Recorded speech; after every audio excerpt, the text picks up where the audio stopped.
ആരാത് ചെയ്തത്? ആ ചെക്കനാണോ? ഞാൻ പ്രശാന്ത്, പരശുന്ന് വിളിക്കും. ഞാൻ സാമ്പുട്ടി, സാമ്പു എന്ന് വിളിക്കും. ആ ചെക്കനല്ലെങ്കിൽ പിന്നെ മറ്റേ ആളാണോ?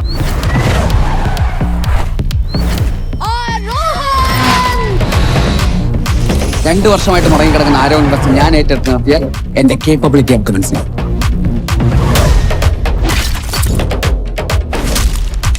പക്ഷെ അനിയ വില്ലന്മാർക്ക് കയ്യടി കിട്ടുന്ന കാലമാണ്. ഉത്സവത്തിന്റെ ഭാഗമായി നമ്മളൊരു കുഞ്ഞു കലാപരിപാടി ഒരുക്കിയിട്ടുണ്ട്. കളിക്കേണ്ട ആളാണോ?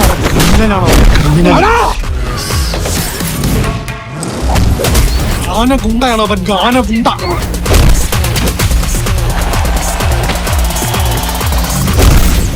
അടിയൊക്കെ കുറെ കണ്ടല്ലേ? ഇത് വെറുപടിയല്ല.